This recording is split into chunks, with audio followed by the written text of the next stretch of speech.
سلام عزیز خدا، سلام امید متن القرآن مخدومتن الانسان الصدیقۃ الکبریٰ الرازیۃ المرضیہ عالمۃ غیر معلمہ وبلقیس حجرۃ تقدیس الجلال وآسیۃ التکمیل والکمال ثانی زہرا سیدہ زینب سلام اللہ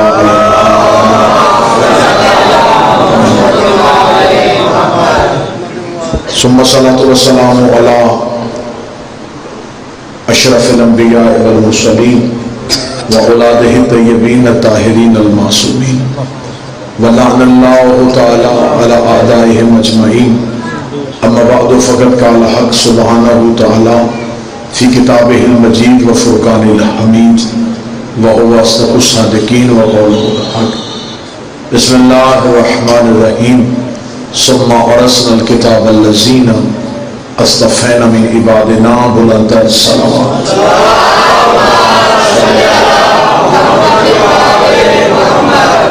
دعا ہے شہزادی کونین باعزت دہلیز پہ آئے ہوئے ہر صاحب عزت کی عزت کو محفوظ فرمائے۔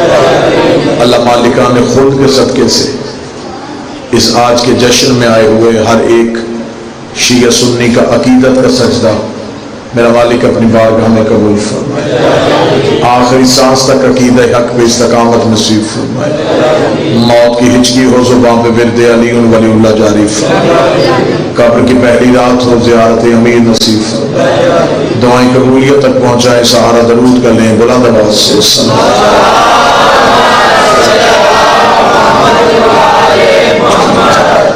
اجازت ہے ذکر شروع کیا جائے۔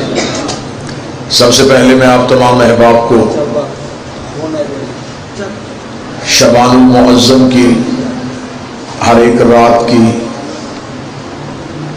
ہر ایک خوشی پہ ہدیہ تبریک پیش کرتا ہوں۔ دعا ہے اللہ ان خوشیوں کا صدقہ سوائے ان کے گھر کے غم کے کوئی غم نہ دکھائے۔ شعبان وہ مہینہ ہے جس کی پہلی ہی رات سے ایک قرآن کی آیت بنت علی بن کے اتری، پھر مسلسل ان راتوں میں قرآن اترتے رہے، اور پھر 15 شعبان کو اس صحن کا کامل اکمل فرزند صاحب العصر کی صورت میں دنیا میں ظاہر۔ تو لہذا آج کا جو دن تھا وہ بنت علی کے حوالے سے تھا، میں گفتگو کا آغاز بھی شہزادی کا ذکر سے کروں گا۔ کون ہے علی کی بیٹی؟ اتنی باعزت ہے میری شہزادی کہ ثانی زہرا بن گئی، ورنہ یہ لقب پانا آسان نہیں تھا، بڑا مشکل تھا کسی مستور کے لیے سیدہ کے بعد سیدہ ہونا، زہرا کے بعد زہرا ہونا، بطول کے بعد بطول ہونا، اور بطول نام نہیں، بطول عہدہ ہے۔ بطول کوئی بھی مستور اپنی مرضی سے نہیں بنتی، بطول اللہ بناتا ہے، جیسے اللہ نبی بناتا ہے، جیسے اللہ رسول بناتا ہے، وہی اللہ بطول بناتا ہے، اور بطول کوئی بھی مستور اپنی مرضی سے بن ہی نہیں سکتی۔ اگر مجھے جشن کے ماحول میں یہ مجمع کہے کہ آپ بتائیں کہ بطول کہتے کسے، شریعت میں جس مستور کو نماز کے لیے وضو کی ضرورت نہ ہو اسے بطول کہتے ہیں، جو ایک لمحے کے لیے بھی ناپاک نہ ہو اسے بطول کہتے ہیں۔ میں لفظ کہوں گا اور میرا خیال ہے کہ سادہ ذہن فوراً جملے کو سمجھ جائیں گے۔ بیٹی ہماری ہو یا صحابی رسول کی، فطرت کی طرف سے ایک ایسا قانون ہے کہ وہ پورا مہینہ قرآن کی تلاوت نہیں کر سکتی، پورا مہینہ مصلی پہ عبادت نہیں کر سکتی۔ میں نے ادب کے پیرائے میں بات سمجھانے چاہی، بطول کسے کہتے ہیں؟ میں لفظ پھر کہتا ہوں، بیٹی ہماری ہو یا صحابی رسول کی، یہ قانون اللہ کی طرف سے اسے دیکھنا پڑتا ہے. لیکن بطول کسے کہتے ہیں؟ جسے پوری زندگی قرآن تلاوت سے نہ روکے، جسے پوری زندگی مصلی عبادت سے نہ روکے، اسے بطول کہتے ہیں. جناب مریم بطول تھی لیکن چھوٹی، سیدہ بطول ہے لیکن بڑی. اب اسی مجمع کے سامنے اگر میں بات کھولوں کہ مریم چھوٹی کیوں، زہرا بڑی کیوں، تو میں لفظ کہہ دیتا ہوں، مریم ہے بغیر شوہر کے بطول. بسم اللہ. جو پڑھے لکھے احباب تشریف فرمان ہے، جناب مریم ہے بغیر شوہر کے بطول. بغیر شوہر کے بطول ہونا آسان ہے، زہرا ہے شوہر کے ساتھ بطول. اگر بات ابھی بھی سمجھ نہیں آئی تو میں بات پھر پیچھے لے کے جاتا ہوں. یہ بات مشکل تھی، آپ میں سے کوئی بولنا یا نہ بولنا، اس لیے کہ بات مشکل تھی. شوہر کے بغیر بطول ہونا، شوہر کے ساتھ بطول ہونا. اگلی بات بھی آسان ہے، تائید بھی مجھے پورے مجمع کی چاہیے. مریم کا ایک بیٹا معصوم ہے، زہرا کے 11 بیٹے معصوم. مریم چھوٹی بطول ہے، مریم کا صرف عیسیٰ معصوم ہے، زہرا کے 11 بیٹے معصوم ہیں. مریم کا صرف عیسیٰ، زہرا کے 11. زمانے کو پتہ چل جائے گا چھوٹی بطول کون ہے، بڑی بطول کون ہے. جب بطول چھوٹی مریم اس کا بیٹا بھی آ جائے گا، بڑی بطول زہرا اس کا بیٹا بھی آئے گا. وقت نماز پہ اس وقت زہرا کا بیٹا مریم کے بیٹے سے کہے گا کہ اے مریم کا بیٹا، تقدم یا ابن مریم، مریم کا بیٹا تو اگلے مصلی پہ آؤ، میں پچھلے مصلی پہ آؤں. عیسیٰ کام کی کہے گا میری ضرورت ہے، میں زہرا کے بیٹے کو نماز پڑھاؤں، میرا بارہواں اگلے مصلی پہ ہوگا، عیسیٰ پچھلے مصلی پہ ہوگا، اور میرے 12ویں کے پاؤں میں عیسیٰ اپنا سر رکھ کے دنیا کو بتائے گا جس کا آخری بیٹا عیسیٰ جیسے نبی کے پیچھے ایک نماز نہیں پڑھتا، اس کا باپ کسی بت پرست کے پیچھے نماز نہیں پڑھ سکتا. جس کا بیٹا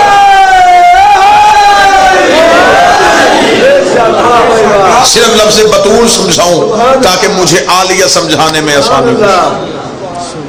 بی بی بھی بطول ہے، یہ پورا گھر بطول ہے، کیونکہ اس بی بی کا لقب ہے ثانی زہرا، دوسری زہرا. اور پھر ایک لفظ کہنے لگا، اور مجھے ایک بندہ مجمع سے چاہیے جو مجھے اس سطر کی تائید کرے.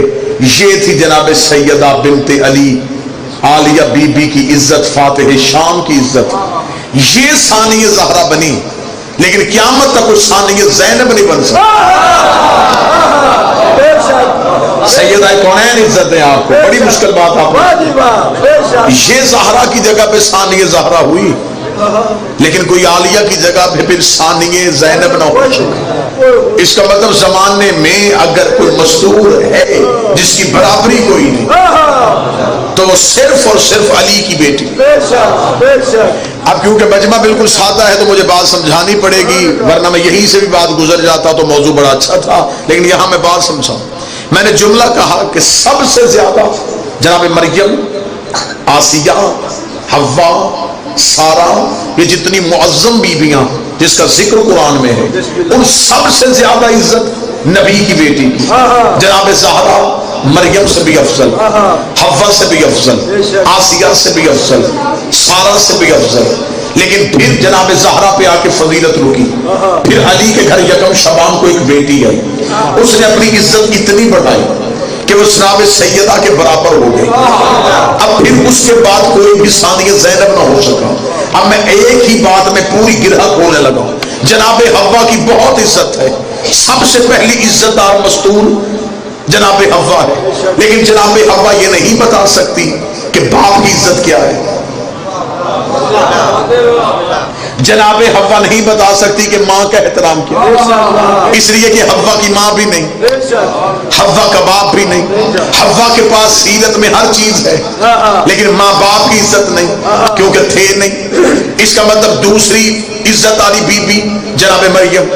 مریم بہت عزت والی ہے، لیکن مریم نہیں بتا سکتی کہ شوہر کا احترام کیا ہے. حوا کے پاس باپ نہیں ہے، مریم کے پاس شوہر نہیں ہے.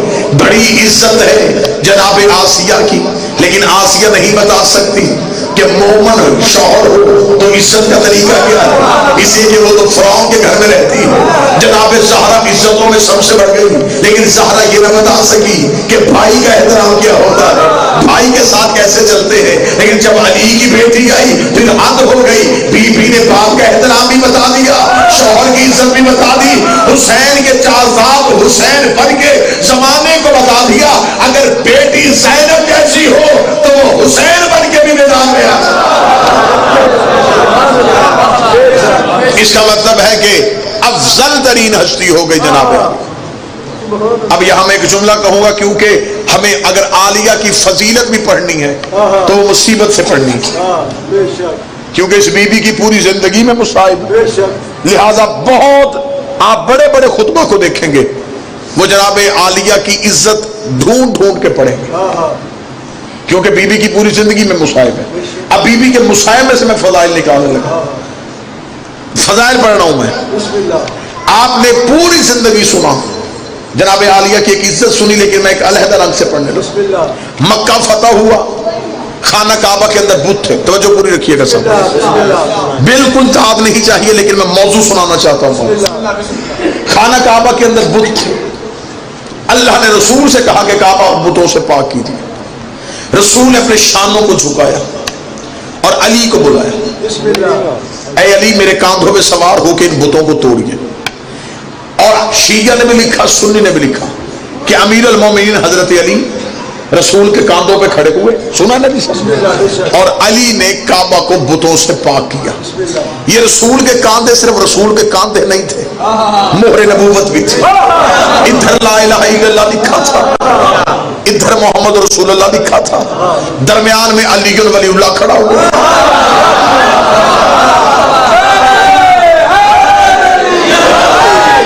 لا الہ بھی قائم علی ولی اللہ کی وجہ سے، محمد رسول اللہ بھی قائم علی ولی اللہ کی وجہ سے، اور رسول نے مولا علی کے کاندھوں پہ کھڑے ہو کے بتوں کو توڑا۔ یہ وہ رسول ہے جو نیچے کھڑا ہے، جو رات کو عبادت کے لیے اٹھتا ہے اور خدا کہتا ہے یا ایھا المزمل قم اللیل الا قلیلا، اے کملی اوڑھنے والا نبی راتوں کو اٹھا کر لیکن تھوڑا، اس لیے کہ تو زیادہ دیر کھڑا رہتا ہے تیرے پاؤں سوجتے ہیں، میں اللہ برداشت نہیں کرتا۔ جو اللہ نبی کے پاؤں پہ سوجن برداشت نہیں کرتا، وہی اللہ کہہ رہا ہے کاندھے جھکا، علی کو کاندھوں پہ کھڑا کر۔ یار میرے مالک رسول اللہ، یہ وہی علی ہے جس نے زمین پہ بیٹھ کے انگلی کے اشارے سے آسمان کا سورج مٹایا تھا، علی زمین پہ کھڑے ہو کے انگلی کا اشارہ کرتے، بت پھر بھی گر جانے تھے۔ جو رسول انگلی کے اشارے سے چاند کو ٹکڑے کر سکتا ہے، کیا وہ رسول زمین پہ کھڑا ہو کے بتوں کو نہیں گرا سکتا تھا؟ طاقت نبی کے پاس بھی تھی، طاقت علی کے پاس بھی تھی، لیکن پھر بھی خدا کا حکم آیا نہیں نبی تیرے کاندھوں پہ علی کو کھڑا کرنا ہے۔ رسول کے کاندھوں پہ علی کھڑے ہوئے۔ سنی کتابوں میں لکھا ہے صحابہ نے آ کے رسول سے پوچھا یا رسول اللہ بزرگ بھی تھے، آپ کہتے تھے کوئی اور صحابی علی کو اٹھا لیتا، آپ نے علی کو کیوں اٹھایا؟ اب اسی جملے کے لیے اللہ نے نبی کے کاندھوں پہ علی کو کھڑا کیا تھا۔ میں موضوع جناب زینب سنانے لگا ہوں۔ فرمایا یا رسول اللہ آپ نے علی کو اپنے کاندھوں پہ کیوں کھڑا کیا؟ فرمایا اس لیے کہ میرے علاوہ کوئی علی کو اس لیے نہیں اٹھا سکتا تھا، یہ امامت کا بوجھ ہے، سوائے نبوت کے کوئی اٹھا نہیں سکتا، یہ امامت کا بوجھ تھا، سوائے نبوت کے کوئی اٹھا نہیں سکتا تھا۔ اس کا مطلب کہ علی کو بھائی سمجھ کے نہیں اٹھایا، علی کو امام سمجھ کے اٹھایا، اور امامت کا بوجھ سوائے نبوت کے کوئی اٹھا نہیں سکتا، امامت کا بوجھ سوائے نبوت کے کوئی اٹھا نہیں سکتا۔ شہر ہوگا تو پوری رات اس جملے کی داد ہوتی، لیکن میں بے نیاز ہو کے تمہارے دلوں میں جملہ رکھنے لگ رہا ہوں۔ رسول نے کہا یہ امامت کا بوجھ ہے، سوائے نبوت کے کوئی اٹھا نہیں سکتا۔ یہ جملہ یاد رکھنا، میں بی بی عالیہ پڑھنے لگا ہوں۔ فرمایا یہ نبوت نے امامت کا بوجھ سے کرنا، یہ امامت کا بوجھ ہے، سوائے نبوت کے کوئی اٹھا نہیں سکتا۔ شام میں غریبہ علی کی بیٹی جلے ہوئے خیموں میں آئی، بی بی نے سجاد کو کاندھے پہ اٹھایا، کاندھے پہ اٹھا کے بی بی خیمے سے باہر نکلی۔ نبی نے کہا تھا کہ امام کو سوائے نبوت کے کوئی اٹھا نہیں سکتا۔ سیدہ عالیہ نے سجاد کو کاندھوں پہ اٹھا کے زمانے کو بتا دیا کہ کربلا میں بیٹی بن کے نہیں آئی، محمد بن کے آئے۔ بسم اللہ۔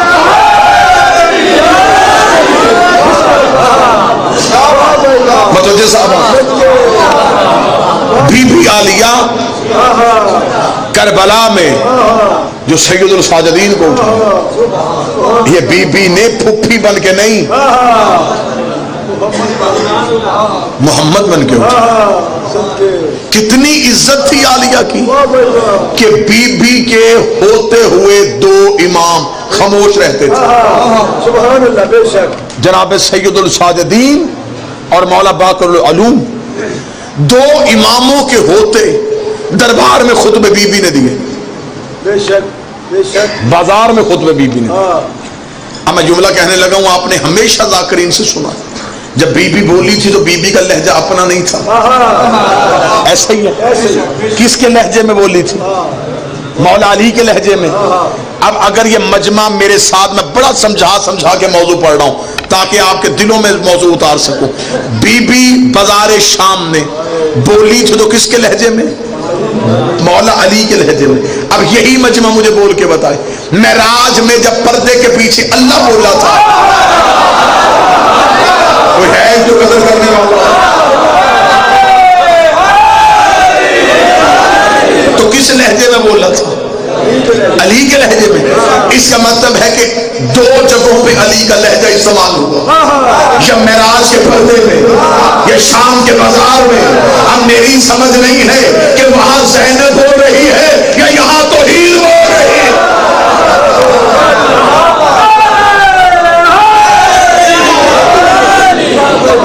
دو طاقتوں کے پاس علی کا لہجہ۔ میں بڑا نکھار کے علی آپ کو سنا، سبحان اللہ، کیونکہ ہمیشہ بی بی کے مصائب پڑھے گئے، میں آج عالیہ کے فضائل آپ کو سناؤں گا۔ اللہ قرآن میں کہتا ہے مال اور بیٹے تمہاری زینت ہے، لیکن یہ واحد بی بی ہے جو بیٹی ہو کے باپ کی زینت ہے۔ زینت بھی کس کی؟ علی کی۔ زین اب باپ کی زینت۔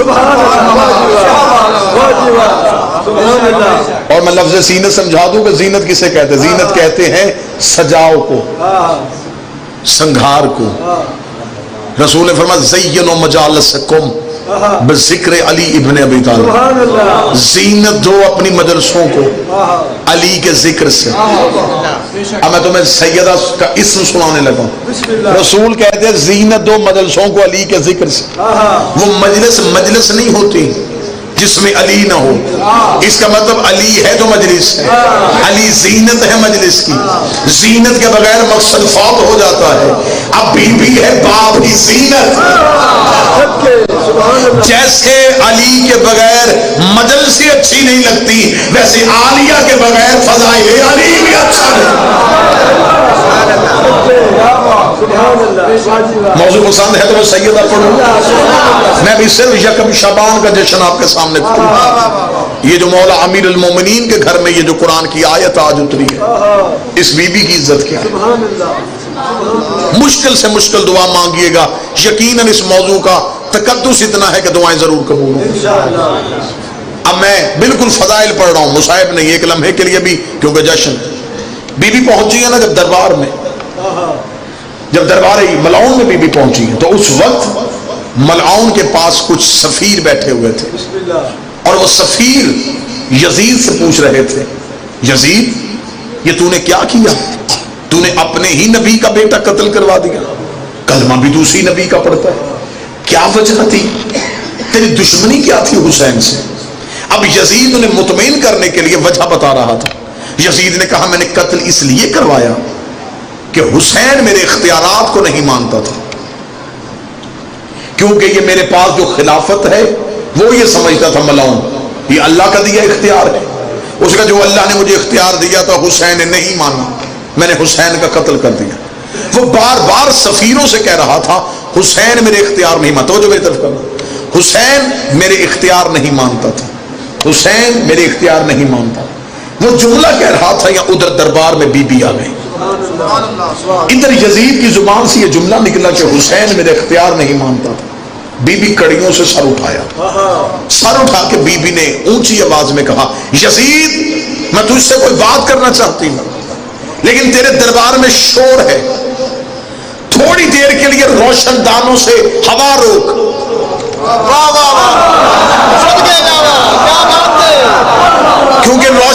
سے ہوا آ رہی ہے، ہوا کی سرسراہٹ کی وجہ سے کان میں آواز نہیں پڑ رہی، تھوڑی دیر کے لیے ہوا روک۔ یزید علی اللہ نے پاس بیٹھے سپاہی سے کہا کیا کہہ رہی علی کی بیٹی؟ وہ کہہ رہا بی بی کہہ رہی ہے کہ یہ روشن دانوں سے ہوا روک۔ یزید دیکھ کے کہتا میں کیسے روک سکتا ہوں؟ سیدہ جو سننے کے لیے آیا، جو سیدہ سننے کے لیے آیا، یزید نے کہا میں کیسے روک سکتا ہوں؟ اتنا کہنا تھا بی بی 2 قدم اور آگے بڑھی۔ اب یہ دیکھنا، اب یہ بی بی دربار میں قیدی بن کے نہیں، خطبے کے خنجر سے یزیدیت کی شہرت کو بڑھانے لگی۔ بی بی کے ہاتھ میں خطبے کی دھار ہے، کیسے نہ یزید ڈرتا، عباس کی آقا زادی بول رہی جس کے سامنے غازی کا بھی سر جھکتا تھا، وہ شہزادی بول رہی تھی۔ 2 قدم بی بی آگے بڑھی، بی بی نے کہا اچھا تو روشن دانوں سے ہوا نہیں روک سکتا، پھر تیرے دربار میں سپاہی ہیں، سپاہی ہیں گھوڑوں پہ سوار، گھوڑا جب بھی کھڑا ہوتا ہے تو کبھی بھی اپنے سموں کو ایک جگہ پہ نہیں روکتا، وہ اپنے سموں کو حرکت دیتا ہے۔ بی بی نے کہا پھر اپنے سپاہیوں سے کہے تھوڑی دیر کے لیے گھوڑوں کے سموں کو روکے کیونکہ کافروں کا شور آ رہا ہے۔ یزید نے کہا کیا کہہ رہی ہے علی کی بیٹی، تم سے کیا خبر ہے، یہ گھوڑوں کے سموں کو میں کیسے روک سکتا ہوں؟ بی بی نے کہا اچھا تو ہوا بھی نہیں روک سکتا، تو گھوڑے کے سم بھی نہیں روک سکتا، تیرے دربار میں کھڑے ہیں اونٹ، اونٹ اپنی گردنوں کو ہلا رہے ہیں، ان کے گلے میں ہے گھنٹیاں، گردنوں کی حرکت کی وجہ سے گھنٹیوں کا شور ہو رہا ہے، تھوڑی دیر کے لیے اونٹوں کی گردنوں کو روک دے۔ یزید کا بی بی کیا ہو گیا ہے تجھے؟ کبھی کہتی ہے ہوا روک، کبھی کہتی ہے گھوڑوں کی ٹاپیں روک، کبھی کہتی ہے اونٹوں کی گردنیں روک، تجھے خبر نہیں یہ سب کچھ میں نہیں کر سکتا۔ 4 قدم بی بی آگے بڑھی، اب بی بی نے یزید کا سر کاٹا، بی بی دیکھ رہی کہاں گیا تیرا اختیار، کہاں گیا وہ تیرا اختیار جسے حسین تسلیم نہیں کرتا تھا، تو ابھی کہہ رہا تھا حسین تیرے اختیار کو نہیں مانتا تھا، اور تو ابھی کہہ رہا ہے نہ ہوا تیرے اختیار میں ہے، نہ گھوڑوں کے سم تیرے اختیار میں ہے، نہ اونٹوں کی گردنیں تیرے اختیار میں ہے۔ یزید علامات دے کے کہنے لگا علی کی بیٹی یہ کسی کے بھی اختیار میں نہیں ہے۔ بی بی نے پھر جلال میں آ کے کہا پھر تو نے ہمارا اختیار دیکھا ہی نہیں، یہ کہہ کے بی بی دربار میں پہنچی، بی بی نے بولا اوش خاموش ہو جاؤ، اتنا کہنا تھا ہوا وہی کی وہی روک گئی، گھوڑوں کو سم روک گئے، اونٹوں کی گردنیں روک گئی، جس سپاہی کا ہاتھ اٹھا تھا نیچے نہ گیا، جس کی آنکھ کھلی تھی بند نہ ہوئی، جب پورا دربار پتھر کا ہو گیا۔ اب مجھے جملے میں مجھے کی تائید چاہیے، سرکار پاک العلوم کہتے ہیں جب اس اسلام میں ہماری امام بولی تھی تو مولا کہتے ایسے لگ رہا تھا جیسے بتوں کے چھڑمٹ میں کعبہ بول رہا ہو، جیسے انسانوں میں جیسے بتوں کے چھڑمٹ میں کعبہ بول رہا ہو۔ جب علی کی بیٹی جلال میں آ کے بولی یزید کے چہرے میں موت کی زردی آئی، دیکھا علی کی بیٹی روحیں واپس کر دے، تو نے پورے دربار کو پتھر کا کر دیا، اتنا کہنا تھا۔ بی بی 2 قدم اور آگے بڑھی، بڑھ گئی اب بتا کہتی تو ہے یہاں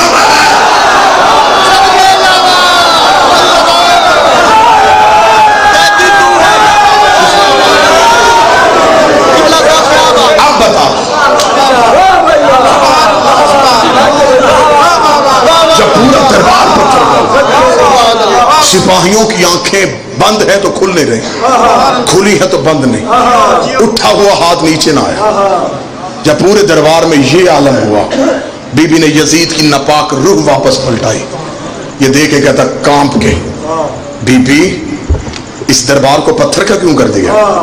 بی بی کہتی اب بتا، کہتی تو یہاں، یہ کہہ کے بی بی 1 قدم پیچھے ہٹی، بی بی نے پیچھے ہٹ کر جملہ کہا وہ آج بھی طریقے ماتھے پہ ہے، بی بی نے کہا سن ہم تیرے قیدی نہیں اس کے قیدی ہیں، ہم جبر مشیت کے قیدی ہیں، ہم توحید کے قیدی ہیں، ہمیں اس نے روکا ہوا ہے، ورنہ اگر میں چاہوں، اور یہ بات یاد رکھیے گا یہ قید خانے میں بھی اپنا اختیار استعمال کرتے ہیں، کیونکہ حجت قید خانے میں بھی ہو تو حجت ہوتی ہے۔ حضرت یوسف قید خانے میں بھی نبی تھے، سبحان اللہ۔ جب میرے ساتھ میں امام کو قید خانے سے ملعون نے دربار میں بلایا تھا، دربار میں بلا کے کہنے لگا امام موسیٰ کاظم سے دیکھنے لگا تم امام تو کہتے ہو تمہارے پاس غیب کی کنجیاں ہوتی ہیں، اگر غیب کی کنجیاں تمہارے پاس ہیں تو قید خانے کا دروازہ کیوں نہیں کھول سکتے؟ اتنا کہنا تھا، امام نے جلال میں آ کے کہا اگر میں چاہوں تو یہ دیوار سونے کی ہو جائے. سبحان اللہ. اتنا کہنا تھا وہ ہو گئی. لفظ نوجوان سننا.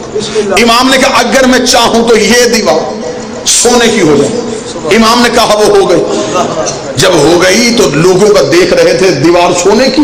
امام نے دیوار کی طرف دیکھا, واپس اصلی حالت میں واپس پھر اپنی اصلی حالت میں. امام نے فرمایا جب میں نے تجھے کہا ہی نہیں پھر تو ہوئی کیوں ہے. دیوار سے آواز آئی, مولا جب آپ کہہ رہے تھے تو ان میں سے ایک حرامی سوچ رہا تھا کہ کیسے ہو سکتا ہے. میں نے ہو کے بتایا ایسے ہو سکتا.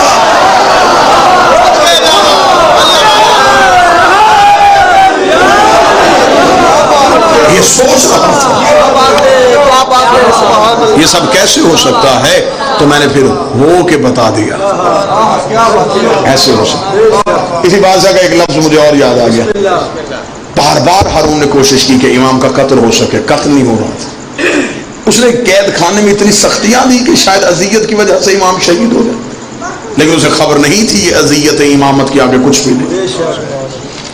آخر اس نے ایک مشورہ کیا. اس نے کہا ایسے کریں جنگل سے شیروں کو لائیں, شیر پکڑ کے لا کے انہیں رکھا جائے بھوکا, مسلسل بھوکا اور پیاسا رکھا جائے, پھر انہیں ایک پنجرے میں بند کیا جائے اور امام موسیٰ کاظم کو بلا کے امام سے کہا جائے کہ ان میں سے ایک اعلیٰ نسل کا شیر تو ذرا بتائیں کون سا ہے. جب امام اسے بتانے کے لیے جائیں گے تو شیر امام پہ حملہ کر دیں گے, شیر امام کو کھا جائیں گے اور ہم کہہ دیں گے کہ ہمیں کیا خبر, ہم تو امام کو لے کے آئے تھے اعلیٰ نسل کا شیر ڈھونڈنے, جانوروں نے حملہ کر دیا, امام بھی قتل ہو جائے گا, الزام بھی حکومت پہ نہیں آئے گا. لیکن اس بدبخت کو یہ نہیں پتا تھا کہ امام ہر مخلوق کا امام ہوتا ہے, صرف انسان نہیں, چرند پرند ان پہ حجت کا اختیار ہوتا ہے. امام اب کڑیوں میں ہے, ذہن میں نقشہ, ہاتھ کڑیوں میں ہے. امام زندان سے آئے, پنجرے میں شیروں کو بند رکھا ہوا, سپاہیوں کا رش ہے, دربار میں لوگ بھرے ہوئے.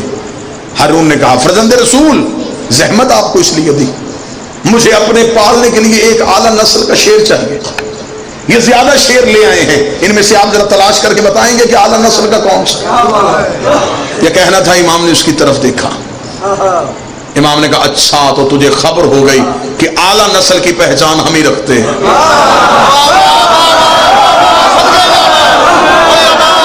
کوئی تو ہوگا جو قدر کرے گا سب.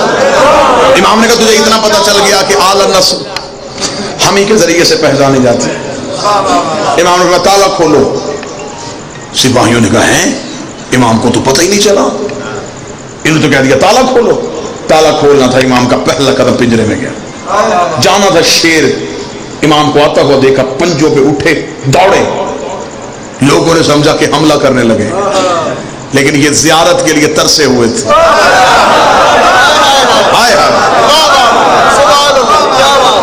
جو ہی امام کا پہلا قدم ابھی پنجرے کے اندر گیا ہے, یہ شیر دوڑے امام کے قدموں پہ آ کے اپنے سروں کو رکھا. کتابیں کہتی ہے قدم امامت پہ سجدہ ہوا. جب امام کے قدموں میں سجدہ ہوا تو شیروں کے جھرمٹ کے درمیان میں کھڑے ہو کے امام نے ایک ایک شیر کے سر پہ پیار دیا. پیار دیتے دیتے لوگوں کے چہروں پہ موت کی زردی آ گئی. ہارون کا رنگ فرق ہو گیا کہ میں نے تو چاہا تھا کہ شیر حملہ کریں گے, یہ کیا ہوا. امام نے شیروں کے جھرمٹ میں شیروں کو پیار کرتے ہارون کی طرف دیکھے گا. تم نے مجھ سے پوچھا تھا کہ اعلیٰ نسل کا کون ہے, یہ سارے ہی اعلیٰ نسل کے ہیں. گندی نسل کے ہوتے تو میرے قدموں میں آ ہی نہیں سکتے.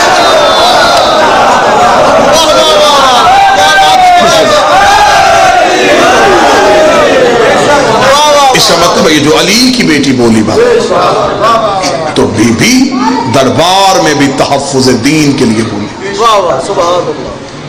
میں نے ایک عیسائی مورخ کی کتاب پڑھی تھی جو اس نے لکھا تھا کہ اس دنیا میں مثالی خواتین کا کردار کیا رہا.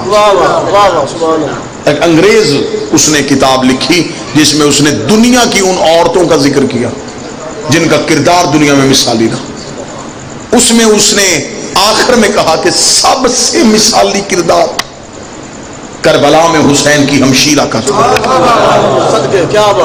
اور ایک جملہ مجھے حسنین کو بندہ کہے کہ پوری زندگی تول اور یہ جملہ اٹھاؤ تو میں لمحہ نہ لگاؤں, میں زندگی تول لوں اور عیسائی کا جملہ اٹھا لوں.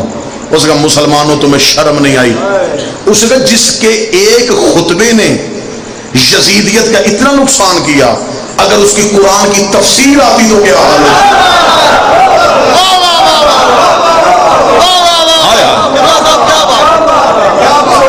جو چند لمحے بولی اور اسلام کو منشور دے گئی. 2 خطبے آج بھی اسلام کے چہرے پہ چمک رہے ہیں. ایک رسول کا غدیر کا خطبہ، ایک عالیہ کا بازار شام کا خطبہ. اب میں جملہ اگلا پڑھوں گا اور مجھے چاہیے کہ مجمع میں سے داد کی آواز نہ آئے لیکن چہروں میں رونق چاہیے. ایک رسول غدیر میں بولے تھے، ایک عالیہ بازار شام میں بولی تھی. دونوں خطبوں میں ایک فرق تھا، وہاں ولایت پہنچائی جا رہی تھی، یہاں ولایت منوائی جا رہی تھی. وہاں علی ولی اللہ پہنچایا جا رہا منوائی جا رہی تھی، یہاں ولایت علی منوائی.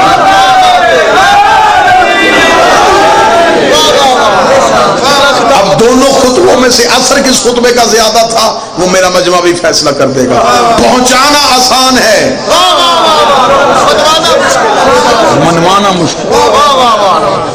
جی تو دیکھو علی کی بیٹی کی کتنی فتح ہے، قاتل کے شہر سے جیت کے آئی ہے. قاتل کے شہر سے، کیا بات ہے.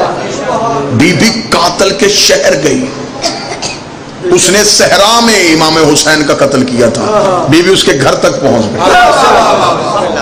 بی بی گھر جا کے اس کے بتا کے آئی ہے. اس کے گلے میں لعنت کا توق بی بی اس کے گھر جا کے ڈال کے. جس ملک میں اسے ہرا کے گئی تھی آج اسی میں فاتح بن کے بیٹھے. کیا بات ہے، کیا بات ہے. سبحان اللہ. یہ جیت تھی. حسین کو شہید کربلا کہا جاتا ہے، سبحان اللہ. غریب کربلا کہا جاتا ہے. سبحان اللہ. عالیہ کو کہا جاتا ہے فاتح شام. سبحان اللہ. سبحان اللہ. شام فتح کیا. یہ شام وہ علاقہ ہے جو علی سے فتح نہ ہوا. مولا امام حسن کا دور گزرا، شام سازشوں کا گڑھ تھا، مولا حسن سے فتح نہ ہوا. مولا حسین کربلا تک رکے. اب محمد کے 2 بیٹے رک گئے. پھر میں اب جملہ کہوں گا، ہوتے تو خطابت میں جملے ہی ہیں، پھر مجھے خبر نہیں کہ اس جملے کی کہاں سے تائید کا حق ادا ہوگا. جو کام محمد کے بیٹوں نے نہیں کیا وہ علی کی بیٹی نے. کیا بات ہے، کیا بات ہے. وہ محمد کے بیٹے تھے، وہ مباہلے میں محمد کے بیٹے تھے. جو کام محمد کے بیٹوں سے نہ کیا علی کی بیٹی، وہ کام علی کی بیٹی نے کیا. بی بی نے شام فتح کر دیا. ایسے فتح کیا بی بی نے شام کہ یزید نے شام میں بیٹھ کے مولا حسین سے مدینے بیعت مانگی. علی کی بیٹی اگلا امام کا ہاتھ پکڑ کے شام میں پہنچی. اب میں تمہیں ہیبت دکھاؤں بی بی کی کتنی تھی، جلال دکھاؤں میری شہزادی کا کتنا تھا. آپ نے ہمیشہ سنا شام کی قیدن، آج یکم شعبان ہے، آج میں بی بی کے فضائل تمہیں سناؤں. کتنی ہیبت اور کتنی جلالت تھی میری شہزادی پہ. اب وہ اتنے مجمع سے مجھے انصاف چاہیے، اتنے مجمع سے انصاف چاہیے. کتنی جلالت تھی کہ یزید نے شام میں بیٹھ کے مدینے حسین سے بیعت مانگی. بی بی اگلے امام سجاد کا ہاتھ پکڑ کے شام کے قید خانے میں آئی. یزید اتنا ڈر گیا اسے سجاد سے بیعت نہیں مانگی.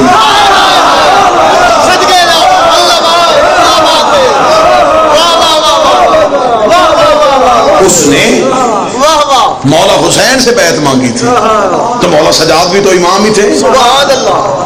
جو اختیار حسین کے پاس تھا وہی سجاد کے پاس. کہہ دیتا کہ حسین نے بیعت نہیں کی تو کر لے، لیکن اسے خبر تھی سجاد اکیلا نہیں، علی کی بیٹی بیٹھی ہے. یہی وجہ ہے جب یزید نے سجاد مولا سے کہا تھا میں قید آزاد کر رہا ہوں، مولا سجاد نے کہا فیصلہ میں نے نہیں کرنا، فیصلہ میری ماں کرے. کیونکہ یزید سہما ہوا تھا علی کی بیٹی کے خطبوں سے، اتنا ڈرا تھا وہ چاہتا تھا بی بی شام چھوڑ دے. بی بی نے کہا اب جاؤں گی تو پھر آؤں گی، جب پھر آؤں گی تو پھر کبھی نہیں جاؤں گی، شام میں راج کروں گی. اور شام میں آج بھی جو بشار الاسد حکومت ہے وہ نصیری ہے. اس وقت 2019 میں جو شام میں گورنمنٹ کر رہے ہیں وہ خاندان نصیری ہے، وہ علی کو اللہ کہتا ہے. کتنا جیتی ہے علی کی بیٹی.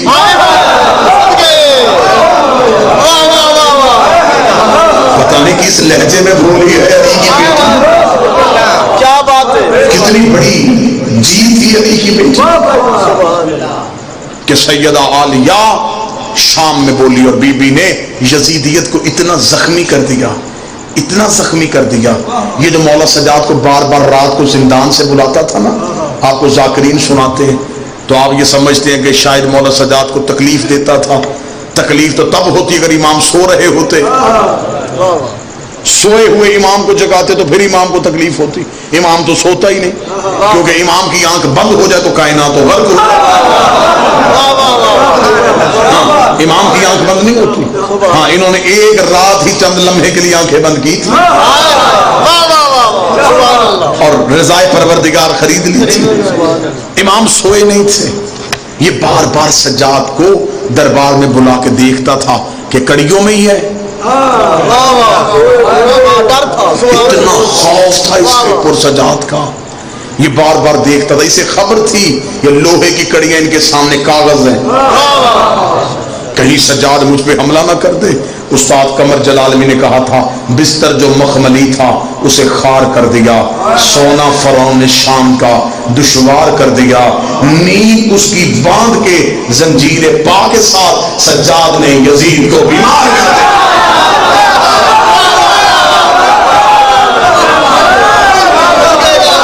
بستر جو مخملی تھا اسے خار کر دیا، بستر جو مخملی اسے خار کر دیا، سونا فرعون شام کا دشوار کر دیا، نیند اس کی باندھ کے زنجیر پا کے ساتھ سجاد نے یزید کو بیمار کر دیا. قدم قدم پہ چراغ ایسے جلا گئی ہے علی کی بیٹی. یزیدیت کی ہر ایک سازش چھا گئی ہے علی کی بیٹی. کہیں بھی اعلان ظلم تعمیر نہ ہو سکیں گے اب جہاں میں، غرور ظلم و ستم کے پرزے اڑا گئی ہے. انہی الفاظ کے ساتھ میری دعا ہے اللہ مالک کونین شہزادی کونین کے صدقے سے صاحبان جشن کی توفیقات میں اضافہ فرمائے، حاضرین جشن کی توفیقات میں اضافہ فرمائے، سوائے اس در کے کسی در کا محتاج نہ فرمائے. بی بی کے آنے کا صدقہ میرا مالک ہر کسی کے دامن کو بھر دے. رزق لینے آئے ہو رزق لے کے جاؤ، بیمار آئے ہو شفا لے کے جاؤ، بے اولاد آئے ہو اولاد لے کے جاؤ.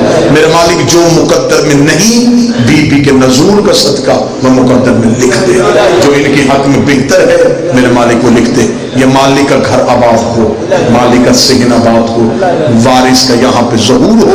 اس بستی کو تظہور امام زمان قائم اور دائم فرمائے. اللہ تمام کو کربلا کی زیارت نصیب فرمائے. آج کے دن آج کی شب کا صدقہ مولا ہر کسی کو اسی سال بی بی کے روزے کا سجدہ نصیب فرمائے. شام میں بی بی کے روزے پہ میرا مالک جتنے دشمن مسلط ہیں انہیں نیست و نابود فرمائے. جنت البقیع کی آزادی ہو، آقا کا ظہور ہو، ہمیں سلطان زمان کے لشکر میں شامل فرمائے. ربنا تقبل منا انک انت السمیع العلیم. یا رب العالمین اللہم صلی اللہ